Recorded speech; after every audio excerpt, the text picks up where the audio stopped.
Hi everyone! Thank you for joining us for another week of our summer programming. This week's theme is What's for Dinner?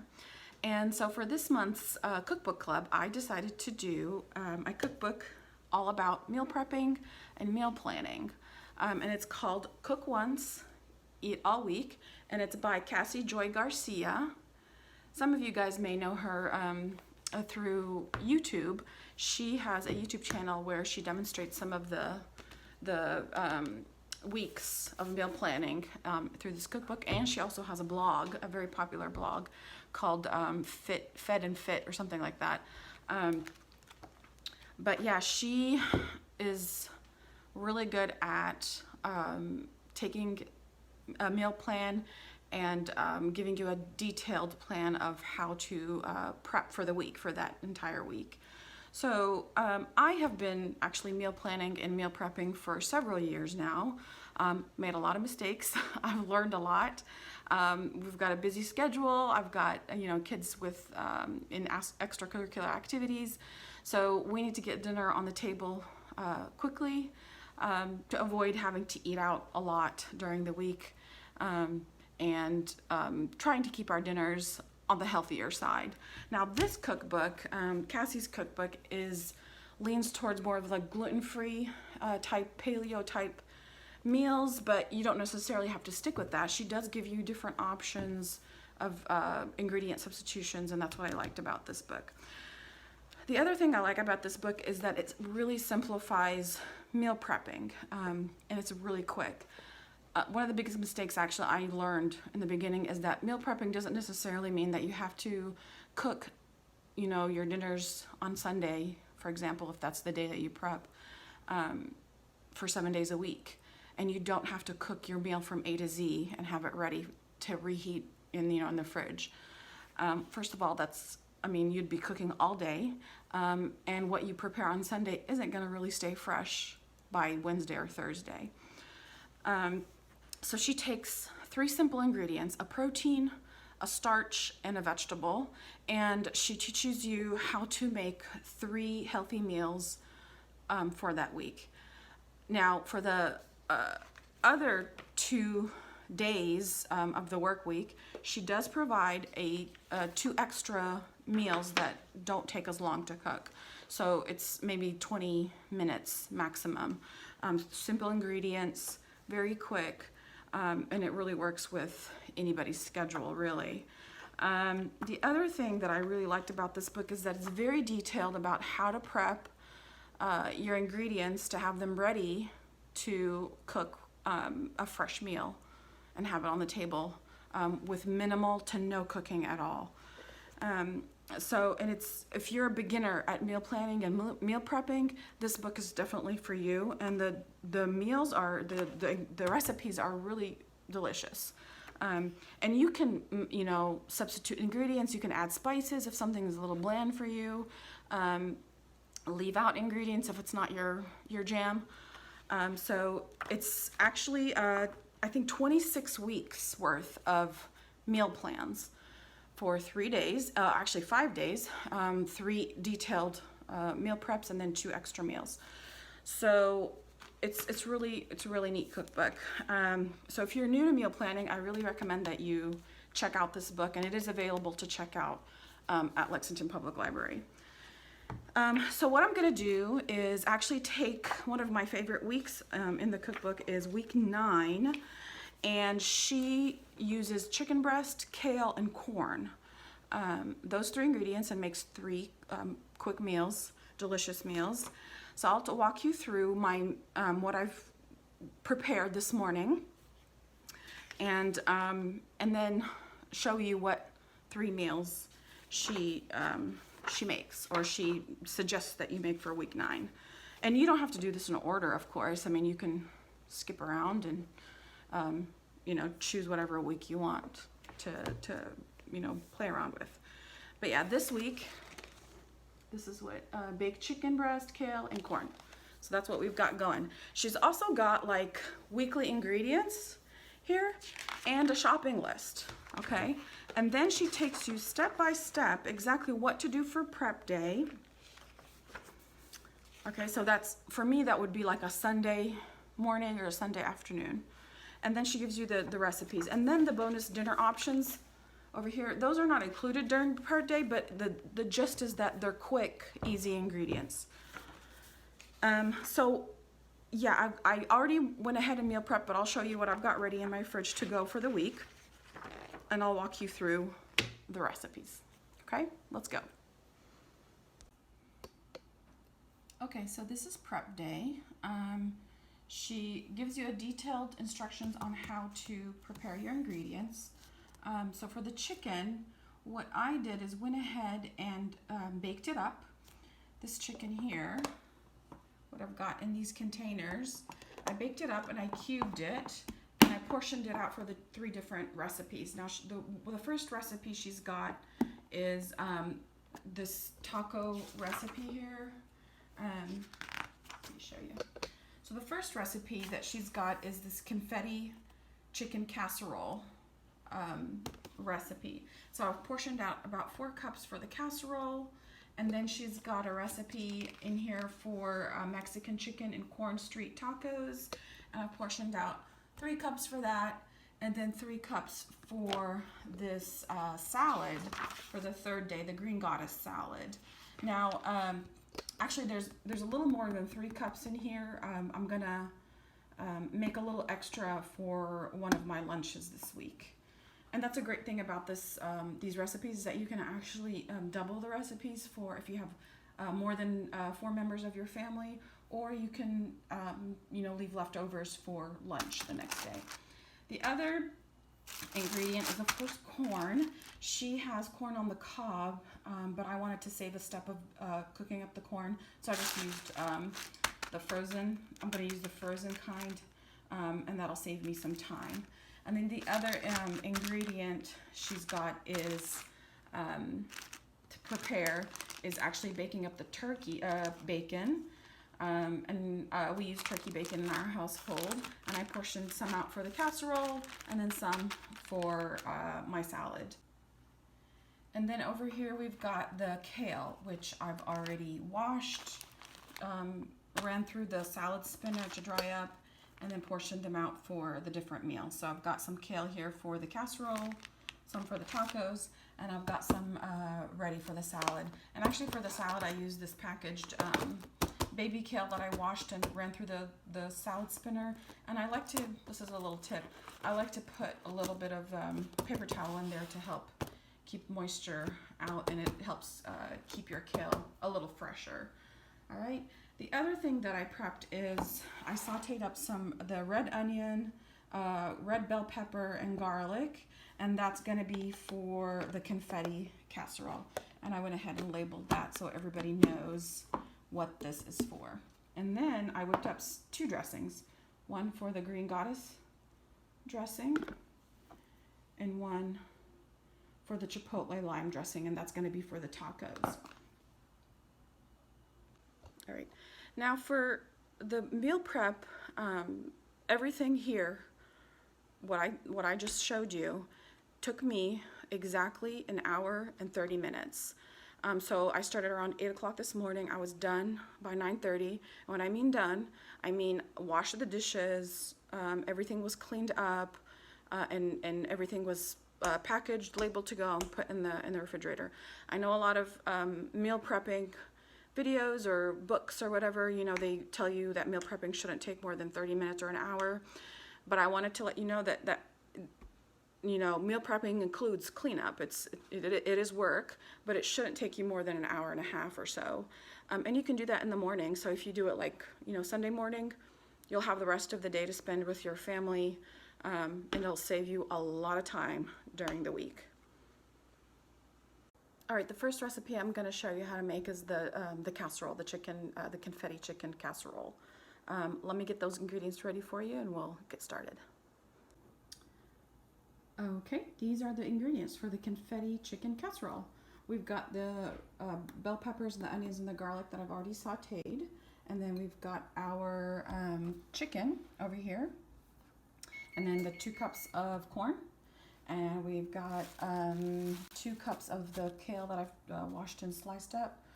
And then 4 cups of the chicken, we've already said that. And then the half a cup of shredded cheddar cheese. We're gonna need a half a cup of this avocado mayonnaise, avocado oil mayonnaise, salt, black pepper, and the turkey bacon that I've prepared. That's about 6 slices. So I've already gotten the oven preheated to 350, and then we're gonna gather up all of our ingredients and mix it up in this bowl with the exception of the bacon. The green onions are for garnish later, and the cheese. So, but everything else goes in this bowl mixed, and then we'll put it in our casserole. Okay, so now we've got our main components mixing in this huge glass bowl. So a recipe like this, for example, if I'm at work, I've got older children, teenagers at home, I would call them up and say, hey, this is what you need to do. They know how to read ingredients or recipe. You know, mix it together and throw it in the oven. That helps. So if you've got older children that can take instructions or read instructions and read the instructions in a recipe, get them involved. So we're going to be mixing this all up. So, and this, I mean, the whole thing shouldn't really take more than 5 minutes of prep time. It's going to take about 30 minutes in the 350-degree oven. So just enough time to catch up with your kids, you know, change your clothes, relax a little bit before you have to get dinner on the table. So I've got that all mixed up, and then we're going to dump it in a casserole dish, something like this, like a rectangle one, or I like to use this oval one. So we'll just dump it on here. Try not to make a mess.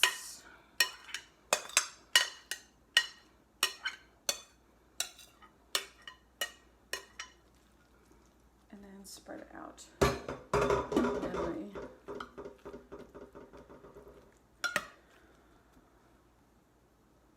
Okay, that looks good. Before you stick it in the oven, we've got our shredded cheddar cheese, and I have a mixture of white and orange cheddar here, just because I like, that's what I had on hand.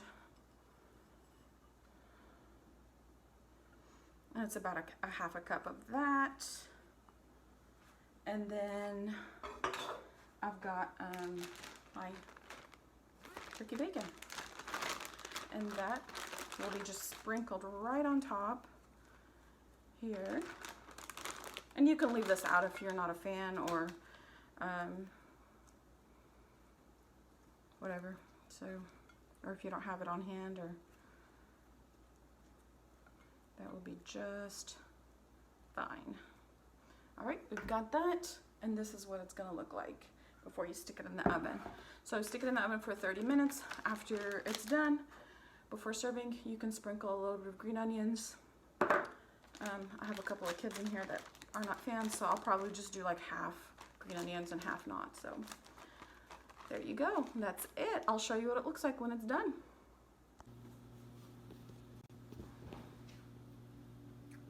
Okay, this is what the confetti chicken casserole looks like when you take it out of the oven and garnish it.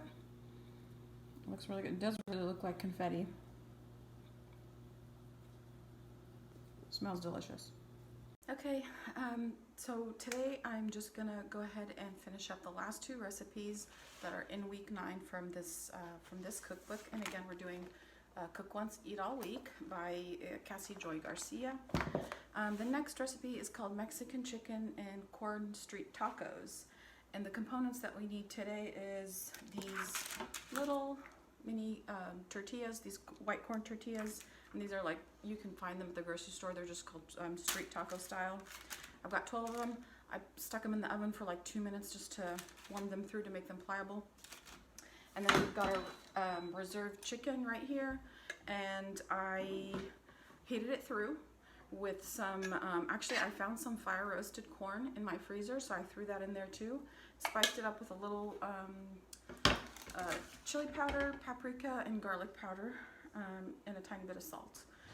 And we've got the juice of a lime And what else? Oh yeah, and I'm gonna throw in some cilantro. It's not in the recipe, but I like cilantro. I thought it would give it a nice flavor. And then we've got our kale that we've prepared on during prep day, and the chipotle lime dressing. And this is literally just mayonnaise, some chipotle powder. You can use smoked paprika and a mixture of chili powder, or if you've got that adobo pepper that's, you know, in the sauce, if you've got just a little teaspoon, because that can be a little spicy. But I didn't have any chipotle powder, so I just used smoked paprika and chili powder, and some cotija cheese to put on top. All right, so the first thing we need to do to throw together is just put our dressing on top of the kale, and that's going to be kind of like our slaw. And we're just going to mix it. Okay. And then we're going to top our tacos with the slaw here. And I may leave some without any of the slaw for my little guy that I know won't eat this kale. So, and that's the nice thing about this, you can customize it. And again, the recipe doesn't really say to heat it through after you put the cheese on top, but that's what I'm gonna do. So I've got my oven on 350 right now, since that's how I warmed up my tortillas.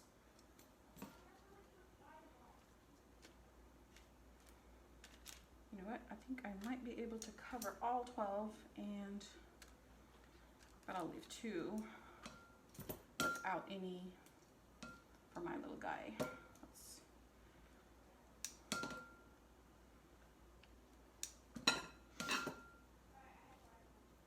Okay, and then we're gonna top it off with the chicken. Hopefully you guys can see, man, there's like a sunlight coming in through the window.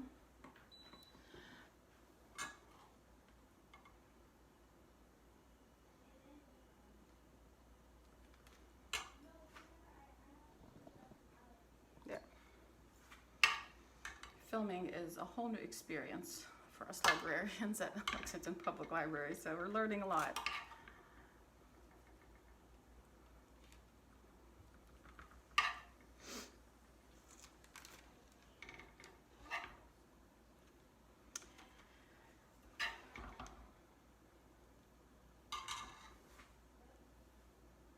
Okay, so I'm done topping my tacos, so I just put the layer of the slaw, the kale slaw, and then the chicken, and then the cilantro and the cotija cheese. I'm gonna pop this in the oven really quick, and I'll show you what it looks like when it's done. Now, while the tacos are heating up in the oven, I'm gonna show you the last recipe, and it's super, super quick. Let me grab the ingredients.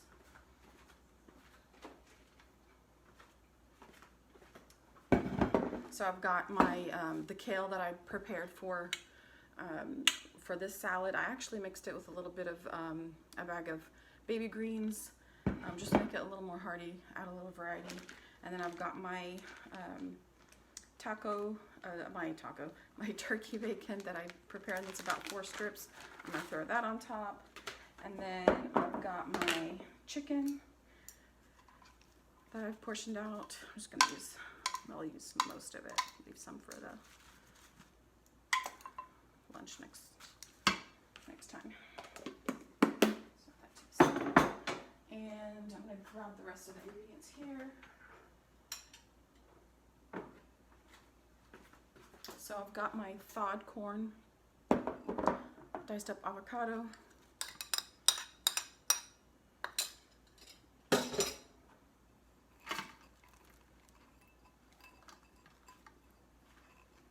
then this is a green goddess dressing. I kind of made this up as I went. So the green goddess dressing asked for chives. I couldn't find chives in the grocery store, so I grabbed some oregano from my patio. I've got a little planter there with some oregano, and I mixed it with, funnily enough, one of my coworkers actually gave me some garlic scapes. and I still had a strand left, so I mixed it in there in the blender with the dressing. So we'll see. I hope it tastes good. And that's it for the salad. Easy peasy. Just dump that all in. Nice hearty dinner or lunch. And I've got some hungry people waiting to benefit from Cookbook Club in the house, so.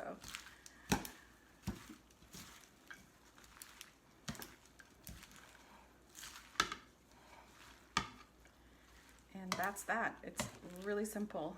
So, all right, so I hope you enjoyed the demonstrations of the 3 recipes that I got from this cookbook, Cook Once, Eat All Week.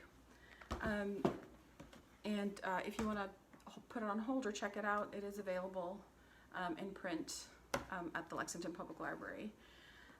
So before we end, I wanted to go over some tips that I've learned throughout the years about meal prepping and give you guys some ideas to keep in mind, especially if you're just starting out with meal planning and meal prepping. So the first thing is always have an idea of what your week is going to look like. You don't want to plan for an elaborate meal when you've got like a busy week coming up. So always keep in mind what you have going on. So if you've got like a lot of practices or events going on during the week, you may want to, put off any complicated recipes. The other thing is if you're, busy working through the week, you've got, a busy family, keep it simple. There's no reason to put more stress on yourself by trying out, these new elaborate recipes. So yeah, just keep the ingredients simple and make sure that you've got all your ingredients on hand, of course. And then ask for help from your family members. So if you've got older children or a spouse or a partner that's available to help out, especially like with last minute things like throwing things in the oven or mixing or marinating something to be prepared to put in the oven or on the stove. Make use of that. Ask for help. And semi-homemade always works too. There's nothing wrong with, taking shortcuts like, the fire roasted corn that I put in the tacos with the chicken. It gives it flavor, and it's just so much easier than doing it yourself. And then make use of kitchen tools like your slow cooker and your Instant Pot if you have one on hand. Just make sure that you adjust for liquids. Both elements actually require less amount of liquids. So take that into account. Also account for leftover day and eating out. Just because you want to, try to cook healthy throughout the week doesn't mean that, you don't eat out at all. That's not realistic. So you don't want to meal plan for 7 days of the week for all the meals, because you're going to end up with a lot of waste, and that kind of defeats the purpose. So account for a day that you'll have to, eat your leftovers, clean out your fridge before you start, shopping for groceries the next week. And account for the days that you want to eat out, treat the family or go enjoy spending time with them. And I think that's it. If you guys do have any questions about meal planning, I'm happy to answer them and give you some more tips. You can leave them in the comments below or shoot us an email through eLibrarian. That's elibrarian@lexpublib.org. And I'm happy to reply as soon as I can. And thank you so much for tuning in and inviting us into your home throughout the summer programming. We do have some more programming coming up this week. And again, the theme this week is what's for dinner. So if you made something neat or that you thought was delicious, make sure to snap a picture and share it with us on our Facebook page. We hope you guys enjoyed, and we'll see you guys in the next Cookbook Club. Bye.